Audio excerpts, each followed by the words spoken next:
तमाम वीडियो में यही बात बोलते हैं कि 18 साल तक हिंदुस्तान के अंदर माँ को अधिकार दिया जाता है कि माँ के पक्ष में रखी जाती है चीजें कि माँ ही अपने बच्चों को सही से पाल सकती है।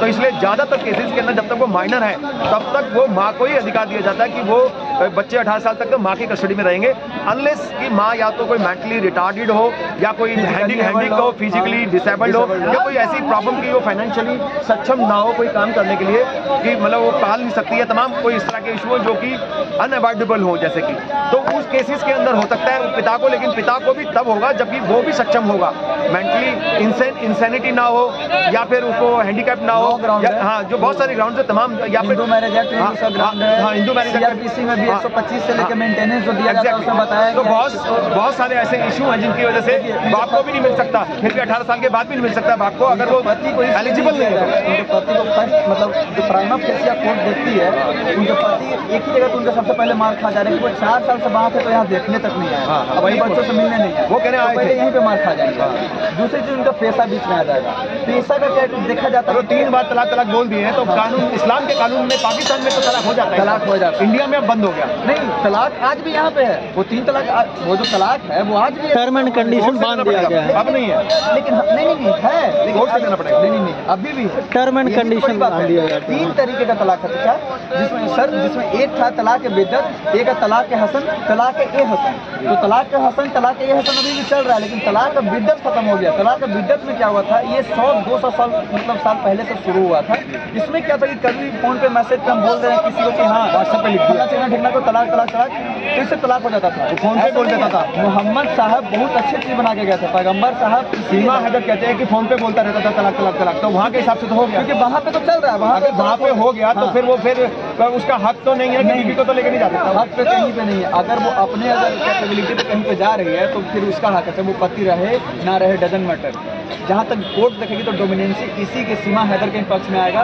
क्यों? क्योंकि सीमा हैदर कहीं भी गई तो अपने 4 या 3 बच्चों को कैरी करने से पीछे नहीं होती, प्रॉपर केयर में छोड़ के नहीं गई, ऐसा नहीं कि उसको सचिन मीना से भी शर्त लगी थी कि इनको बच्चों को मेरे पालोगे तभी आऊंगी वरना नहीं आऊंगी। वो चाहती तो अपने घर रिलेटिव के पास छोड़ दी जाती, और पति पालते हैं। गुलाम हैदर की पहले भी बीवी थी, उसके 2 बच्चे थे, वो उसके माँ बाप के पास थे, गुलाम हैदर के माँ बाप के वहीं पलते थे। तो वो ये भी कह रही है कि जब वो अपने 2 बच्चों को पहली वाली बीवी से नहीं पाल पाया, अपनी 2 बच्चों को नहीं पाल पाया पहली वाली बीवी से, तो इनको भी नहीं पाल पाएगा। वो अपने काम करता रहेगा दुबई के अंदर, और ना बच्चों को माँ का प्यार मिलेगा ना बाप का प्यार मिलेगा, बच्चे और भी दुखी रहेंगे।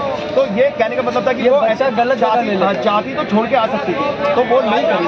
देखिए 4 बच्चा नहीं, 1 बच्चा, एक पेशाब काफी था, बहुत यहाँ पे हार्म पहुँचा गया था, बहुत ज़्यादा हानिकारक मतलब हुआ था। अगर ये 4 बच्चे में जहाँ का वो पलने का जो बात है, जहाँ का वो इन्वायरमेंट है पाकिस्तान का, अगर वो 4 बच्चा अगर मान लीजिए खुदा न खास्ता अगर ऐसे ही छोड़ के आ जाता है, छोड़ के आ जाती है, 1-2 बच्चा भी गलत रास्ता है, वहाँ पे IAS बहुत सारे चलते हैं संगठन। अगर एक भी गलत बच्चा अगर गलत जगह ज्वाइन कर लेता है किसी चीज़ में, अगर बच्चे की जिंदगी खराब हो जाती है। बच्चे की सीमा ने बहुत अच्छा किया कि साथ लेकर किसके लिए डिस्ट्रॉयर साबित हो जाती कौन जानता है। ये बहुत बड़ी बात है कि अपने साथ साथ अपने 4 रोजगारी क्या आ जाओ भी देखिए, 4 जिंदगी और देखिए। तो इसके साथ मेरा कहना है कि सरकार को इसमें जो विजिलेंस है अच्छे से जांच पड़ताल करे, उनके साथ थोड़ा सा कोऑपरेट करे। मानवता तो हमेशा देखा जाएगा, क्योंकि देखिए ये बाउंड्री हम लोग बनाया है, बाउंड्री ऊपर वाला नहीं बनाया है। ये हम लोग देश बांट दिए, हम लोग बाउंड्री बांधे, कौन सा ड्रांड लाइन कौन लाइन है, ये सबको बांट देता है, ये सब हम लोग किए हैं। ऐसा नहीं है कि इस लाइन को उस पार आप चले जाइएगा तो आप जानवर हो जाएगा, इस पार रहिएगा तो इंसान। देखते हैं कि पाकिस्तान के लोगों चाहे कहीं के भी लोग, वहाँ पे भी बहुत अच्छे लोग हैं। सरकार का विजिलेंस कमीशन को अच्छे से वर्क करना चाहिए। इस पर हम लोग अपना लॉ का जो विधि के छात्र हम लोग यही मानेंगे कि सरकार का विजिलेंस का काम करना चाहिए, इनको एक स्पेशल प्रोविजन में रखा जाए तब तक, इसलिए क्योंकि ये अलग है, तो इनको थोड़ा सा स्पेशल प्रोविजन में रखा जाए। हाँ, अगर उसके साथ अगर उसके बाद अगर सरकार स्पेशल प्रोविजन भी ना हो तो कम से कम कानून को मानते हुए सिर्फ ये देखा जाए कि कम से कम ये देखा जाए कि वो कोई आतंकवादी नहीं है या क्रिमिनल नहीं है, उससे प्यार की खातिर समझ नहीं है, पढ़ी लिखी नहीं है, इस वजह से आ गई। ये इस एंगल से थोड़ा सा सॉफ्ट रख के चलना चाहिए मानवता के लिए। यही विजिलेंस का यही काम रहेगा कि बस ये पता करे कि वो किसी मकसद से नहीं, ये बस देखे मकसद जासूस ना हो, कोई टेररिस्ट ना हो, क्रिमिनल ना हो। देखना बहुत जरूरी है। अगर कुछ भी करके होगा तो होम मिनिस्ट्री के पास कोई भी गवर्नमेंट के लिए होम मिनिस्ट्री बेसिक होता है एक देश को चलाने के लिए। प्रधानमंत्री बहुत चीज देखता है कि अंदर होम मिनिस्ट्री भी है। तो कल के डेट में हम लोग ही ऐसे जनता है जो अभी तुरंत अगर कुछ हो जाएगा तो फिर वो सरकार पे बात उठाएंगे। सारा मीडिया का बात, सारा भैया जी का जो भी बात कहना है सब एक तरफ हो जाएगा, सारा हम लोग तुरंत हमलावर हो जाएंगे सरकार के प्रति। तो ये भी सरकार की सही चीज़ है। आखिर कुछ बात था तभी तो एक मुस्लिम फजल अली जो थे वो CVC सेंट्रल विजिलेंस कमीशन का ये किए थे, फाउंडर मतलब थे वही। तो वो कुछ देख के ही बनाए थे, इसी दिन के लिए बनाए थे। तो बस इसी के साथ हम कंक्लूड यही करना चाहते हैं। तो बच्चे मिलने चाहिए कि नहीं मिलने चाहिए गुलाम नहीं, बच्चे देखिए अगर हम लोग प्राइमा फेसिया देख रहे हैं तो नहीं मिलना चाहिए, क्योंकि इतना दिन वो सैर करके यहाँ आ गए, 4 साल से बाहर नहीं पता किया, वो अपने 4 बच्चों को कैरी कर ली, प्यार इमोशन। वो कहने में पैसे भेजता था। देखिए पैसा भेज दिए, आपको हम पैसा भेज दिए, पैसा तो तलाक देने के बाद भी भेजना पड़ता है मेंटेनेंस। हाँ, वो मेंटेनेंस एक मेहर होता है, शादी के समय बोलना पड़ता है। कानून के हिसाब से, हमारे इंडिया के कानून के हिसाब से तो तलाक लेंगे तब भी मेंटेनेंस, जब तक दूसरा शादी आप नहीं करते। दूसरा शादी वो भी औरत को तो देगा, दूसरी शादी नहीं कर लेगी तब तक। लेकिन अगर वो बच्चे दूसरी शादी कर लेगी, उसके बाद भी अगर 18 साल का जब तक नहीं होता है, 18 साल तक के बच्चे नहीं होते तब तक उनके बच्चों की पढ़ाई लिखाई सारा खर्चा देना पड़ेगा, चाहे वो दूसरी शादी करने लगी तब भी। क्या कहते हैं इस बात? देखिए हम पालिका बाजार में खड़े होकर इसीलिए आपको बोल रहे हैं सर ऐसा बात। आप जो बात बोले, आप लगता है कि बीडी के छात्र आप कभी रहे हैं तो बहुत LLM किया हमारे। चलिए बहुत अच्छी बात है कि आप किए हैं, लेकिन एक बात हम आपको बता रहे, अभी करंट जो सिचुएशन है किसी को आप ऐसे नहीं दे सकते। आप क्या बोले कि 18 साल तक अगर किसी की अगर मान लीजिए वाइफ अगर कमाने में सक्षम है, वो कमा रही है तो नहीं मिलेगा, सरकार नहीं, ये जुडिशरी नहीं अलाउ करती है देने के लिए, कोर्ट अलाउ नहीं करे। नहीं, वो रीजन ये होता है कि अगर सुनिए, अगर वो कमा भी रही है औरत, अपना खर्चा चला रही है, तो हो सकता है मेंटेनेंस उसको ना मिले, उसकी परवरिश, उसकी औरत की परवरिश के लिए। लेकिन बच्चे दोनों के हैं, बच्चे दोनों के हैं तो देना ही पड़ेगा उनको। सारा ड्राइवर का बस एक ये हो गया।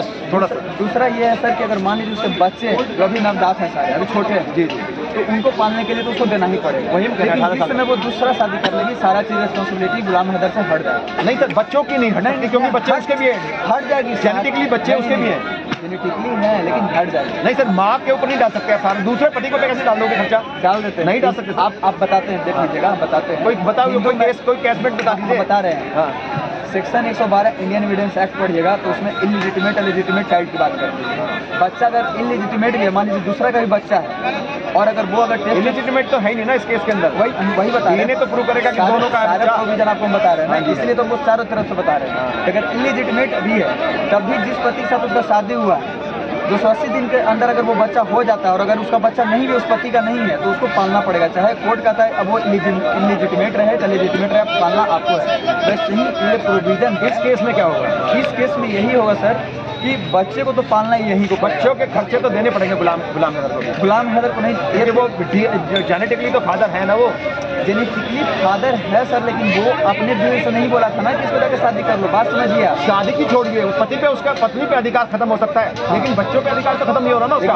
वो पत्नी तुरंत शादी भी कर ली ना, पत्नी तो कोई बात नहीं, उसको मध्य खर्चा, औरत को मध्य खर्चा, लेकिन अपने बच्चे को तो देना पड़ेगा ना मेंटेन। लेकिन हाँ, अगर इंसान या जैसा कि ह्यूमन इंसान नहीं, हम भारतीय कानून की बात कर रहे हैं, भारतीय बच्चों को तो देना पड़ेगा, जो DNA है उनका, उसके वेल बिजनेस के लिए देना पड़ेगा, वेल बिजनेस के लिए, पढ़ाई के लिए देना पड़ेगा, उसके मेंटेनेंस के लिए देना पड़ेगा, वेल बिजनेस खर्चा बड़ा हो जाएगा, 18+ मेजॉरिटी उसके बाद सारा फिर बन जाएगा। फिर चलिए सर, इसी के साथ बहुत बहुत शुक्रिया आपका। क्या नाम है आपका? नीरज भट्ट नाम है। बहुत जबरदस्त बोले आप, बहुत अच्छा, थैंक यू, बहुत शुक्रिया। मैं ये कहना चाहता हूँ कि बहुत अच्छा ये हुआ और बहुत अच्छी बात, ये वकील साहब भी मिले और ये भी नीरज भाई भी मिले, हमारा सीनियर। हाँ, ये सीनियर है, लेकिन ज़्यादा नहीं बोले, इन्होंने थोड़ा बहुत बोला, नहीं वो कानून के ज्ञाता है, वो जानते हैं, उन्होंने सपोर्ट भी किया, बता दिया जो बात थी, हाँ करा उन्होंने। तो इसी के साथ हम इसको कंक्लूड करने की कोशिश करते हैं और अगली बार हम आपको एक नए एंगल से नए इंटरव्यू और नए लोगों से मिलाने की कोशिश करें। मैं कोशिश कर रहा हूँ कि AP सिंह का भी इंटरव्यू लूँ और सीमा हैदर का भी इंटरव्यू लूँ, आपको बताऊंगा। प्लीज़ बने रहिएगा हमारे चैनल में, सब्सक्राइब कर लीजिएगा और लाइक कर दीजिएगा वीडियो को, और प्लीज़ बने रहिएगा हमारे, और ज़्यादा से ज़्यादा शेयर करें हमारे वीडियो को, तभी हम आगे बढ़ पाएंगे। वरना फिर हमें अगर नहीं सपोर्ट करोगे तो फिर कोई फायदा नहीं उस चीज़ को चलाने का। हम सारे एंगल से आपको दिखाएंगे, और मेरे को प्लीज़ उल्टा सीधा मत बोलना कोई भी कमेंट के अंदर, मैं सिर्फ पक्ष रखने की कोशिश कर रहा हूँ,